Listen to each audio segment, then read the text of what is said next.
श्री स्वामी समर्थ तुम्हा सगळ्याचे आपल्या स्वामी भक्तिमय चॅनलवर मनापासून स्वागत। स्वामी भक्त हो, आज पुन्हा एकदा तुमच्यासाठी नवीन स्वामी संदेश घेऊन आलेलो आहे। आजचा स्वामी संदेश देखील तितकाच महत्त्वाचा ठरणार आहे, कारण प्रत्येक संदेश आपल्याला नवीन काहीतरी शिकवतो आणि जगण्यासाठी प्रेरणा देखील देतो।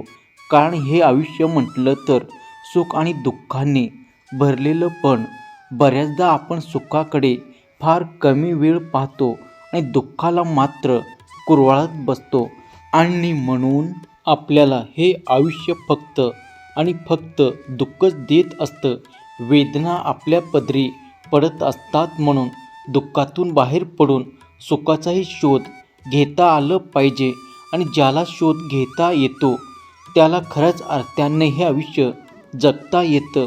आणि हे आयुष्य जगण्यासाठी समाधान हवं असेल तर संदेश ऐकणं गरजेचं आहे, कारण प्रत्येक संदेश आपल्याला सुख काय आहे हे शिकवतं।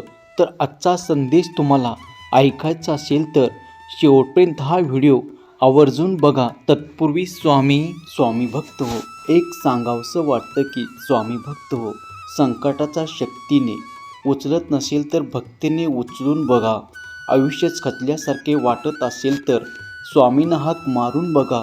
आयुष्यात खचल्यासारखे वाटत असेल तर स्वामींना हाक मारून पहा, कारण स्वामी नेहमी आपल्या भक्तांना सांगतात, केवढी चिंता का करतो आम्ही असताना? अरे तू फक्त आमची आठवण काढ आणि मनापासून आमचा धावा घे, आमचं नामस्मरण कर, आम्ही सदैव तुझ्या जवळ असतो। जो आमचं नाम जपतो त्याला आम्ही जपतो, जो चरित्र वाचतो त्याला प्रत्येक संकटात आम्हीच वाचवतो, आणि जो आमची सेवा करतो त्याला सेवाचा मेवा देखील आम्हीच देतो, त्याला सेवेचा मेवा देखील आम्हीच देतो। स्वामी भक्त हो, या वाक्यावर, या गोष्टीवर जर तुमचाही विश्वास असेल तर कमेंटमध्ये श्री स्वामी समर्थ लिहा आणि आजचा संदेश शेवटपर्यंत ऐक। संदेश ऐकण्यासाठी तुमच्या समोर जे 2 अंक दिसत आहे त्या अंकापैकी एक अंक निवड आणि संदेश जाणून घ्या। तर तुम्ही एक अंक निवडला असेल असे मी आशा करतो, आणि संदेश काय आहे ते ही सांगतो। तर बघा, ज्यांनी 27 हा अंक निवडला आहे त्यांना स्वामी काय सांगतात। स्वामी महाराज अशा भक्तांना सांगतात, अरे कोणाच्या दुःखाचा अनादर तू कधीच करू नकोस। ठाऊक आहे तुझ्या वाट्याला दुःख आहे, पण म्हणून समोरच्या सुखात आहे असं मनामध्ये आणू नको, कारण प्रत्येकजण त्याच्या संकटाशी झगडत असतो। फक्त फरक इतका असतो की काहींना त्याच्या वेदनाला लपवता येतात तर काहींना त्या लपवता येत नाही।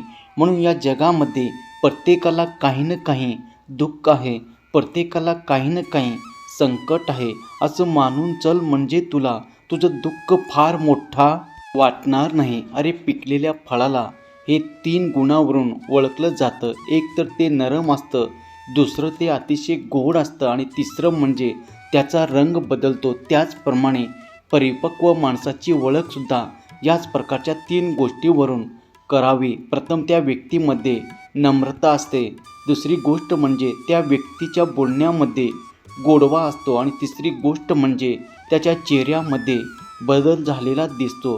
जसे की त्याच्या चेहऱ्यावर जबरदस्त आत्मविश्वास असतो। असाच आत्मविश्वास तुला देखील तुझ्यामध्ये निर्माण करायचा आहे, आणि तो निर्माण होण्यासाठी आम्ही तुला मदत करू। अरे आम्ही तुला इतकं खाली ठेवणारही नाही की तू मारलेली हाक आम्हाला ऐकू येणार नाही। आम्ही तुला इतकंही खाली ठेवणार नाही की तू मारलेली हाक आम्हाला ऐकू येणार नाही, आणि तुला आम्ही इतकंही मोठं करणार नाही की आम्ही मारलेला हाक तुला ऐकू येणार नाही, आम्ही मारलेला हाक तुला ऐकू येणार नाही। यावरून तू एक गोष्ट ओळखून घे, तुला जे मिळणार आहे ते तुझ्या योग्य तेच मिळणार आहे, आणि आम्ही तुझ्यासाठी जे काही करणार आहोत ते तुझ्यासाठी योग्य ते करणार आहोत। आम्ही सदैव तुझ्याकडून आमची सेवा घडवून घेणार आहोत। अरे सेवा करणारा भक्त मोठा नसून सेवा करून घेणारा गुरु सगळ्यात श्रेष्ठ असतो। म्हणून सेवेचा कधीही मोठेपणा मिरवू नको, निस्वार्थपणाने आमची सेवा कर. सेवेचं फळ तुला नक्कीच भेटेल. जो भक्त निस्वार्थ मनाने आमची सेवा करतो आणि अहंकारापासून सदैव दूर राहतो, अशा भक्ताला आम्ही सदैव एकच सांगतो, भिवू नकोस, मी तुझ्या पाठीशी आहे. भिवू नकोस, मी सदैव तुझ्या पाठीशी आहे. स्वामी भक्त हो, आत्ता ज्यांनी पुढचा अंक निवडला आहे त्यांना स्वामी महाराज काय सांगतात बघूया. पुढचा जो अंक आहे 18, आत्ता ज्यांनी 18 हा अंक निवडला आहे त्यांना स्वामी काय सांगतात ते बघूया. स्वामी महाराज अशा भक्तांना सांगतात, अरे तुझ्या आयुष्यात तुला असे अनेक जण भेटतील जे स्वतःच्या स्वार्थासाठी तुझ्या चुगल्या करतील.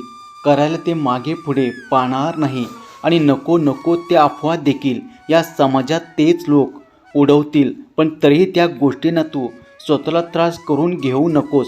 या गोष्टी तुझ्यावर इतकंही परिणाम करून घेऊ नकोस की तू उद्ध्वस्त होऊन जाशील. अरे या लोकांची इच्छाच मुळात ती असते की तू उद्ध्वस्त व्हावा, पण त्याची इच्छा तू पूर्ण होऊ देऊ नकोस.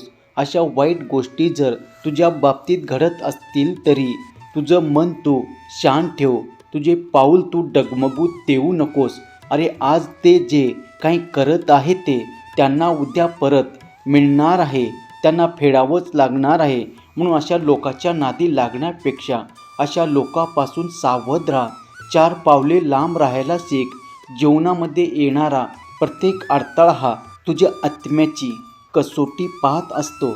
ज्याप्रमाणे सोनं आगीच्या ढिगीत टाकून अधिक शुद्ध होतं ना, तसं तुझ्या आत्मविश्वास आणि व्यक्तिमत्व हे संकटाच्या आगीत टाकून अधिक उजळत असतं, हे लक्षात ठेव. संघर्ष ही केवळ समस्या नसते. संघर्ष ही केवळ समस्या नसते तर तुझ्या आंतरिक सामर्थ्याला बळ देण्याची एक सुवर्ण संधी असते. म्हणून त्या संधीचं सोनं कर आणि आयुष्य अजून सुंदर बनव. अरे हे आयुष्य जगताना शांतपूर्ण आयुष्याचे 2 नियम जो व्यक्ती पाळतो ना, तोच खऱ्या अर्थाने पुढे जातो. आणि आयुष्यात जगण्याची शांतता पूर्ण 2 नियम म्हणजे काय तर पहिला नियम म्हणजे अपयशाचे दुःख हृदयापर्यंत कधीही पोचू देऊ नका. आणि दुसरा नियम म्हणजे यशाचा अहंकार तुझ्या मेंदूपर्यंत जाऊ देऊ नको. या 2 गोष्टी जर तू पाळला तरीही तुला आयुष्यामध्ये कोणीही मागे खेचू शकत नाही.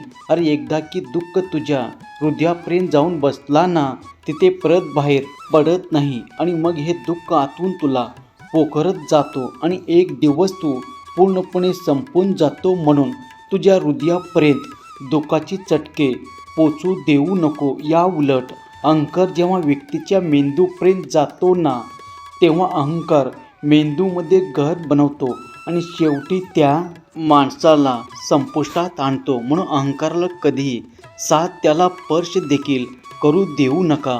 अरे ज्या व्यक्तीकडे ज्ञान असतं त्या व्यक्तीला अहंकार स्पर्श करू शकत नाही, पण ज्या व्यक्तीकडे अहंकार असतो अशा व्यक्ती कधीही ज्ञानी ठरू शकत नाही. म्हणून अहंकारापासून नेहमी 4 हात लांब राहा. आणि दुःख आलं वाट्याला तरीही त्या दुःखाला खंबीरपणे उभा राहण्याची ताकद स्वतःमध्ये निर्माण कर. जेव्हा या 2 गोष्टी तुझ्याकडे असतात ना, तेव्हाच खऱ्या अर्थाने तुझ्या आयुष्यातला एक प्रकारची नवी दिशा मिळते. अरे या जगामध्ये बोलतात सगळ्यांनाच येतं. कुणाचं जीभ बोलते तर कुणाचे नियम बोलतात, कुणाचे जीभ बोलते तर कुणाचे नियम बोलतात, कुणाचा पैसा बोलतो तर कुणाची पदवी बोलते, कुणाचा घमेंड बोलतो तर कुणाचा अहंकार बोलतो.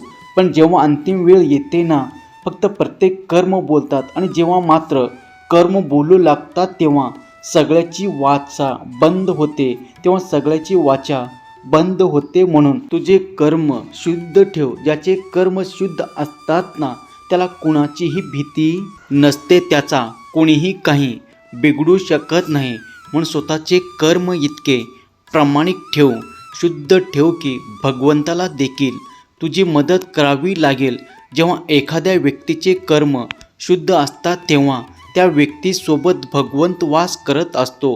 आणि ज्या व्यक्तीसोबत भगवंत वास करत असतो त्या व्यक्तीला कशाचीही कधीही कमी पडत नाही. त्या व्यक्तीवर कोणाचेही पाय धरण्याची वेळ येत नाही. आणि जेव्हा आमचा भक्त अशा पद्धतीचा असतो तेव्हा अशा भक्ताला आम्ही एकच सांगतो, भिवू नकोस, मी तुझ्या पाठीशी आहे. भिवू नकोस, मी सदैव तुझ्या पाठीशी आहे. स्वामी भक्त हो, तुमच्यासाठी आणलेलं स्वामी संदेश तुम्हाला कसं वाटलं कमेंट करून नक्की कळवा. तुम्ही कोणता अंक निवडला होता ते देखील सांगा. पुन्हा भेटूया नवीन स्वामी संदेश घेऊन. तोपर्यंत आपल्या स्वामी भक्तिमय चॅनलवर तुम्ही पहिल्यांदा आलं असेल तर चॅनलला सबस्क्राईब करा. पुन्हा भेटूया नवीन स्वामी संदेश घेऊन. तोपर्यंत स्वस्त राहा, मस्त राहा आणि आपले स्वामी संदेश ऐकत राहा. धन्यवाद.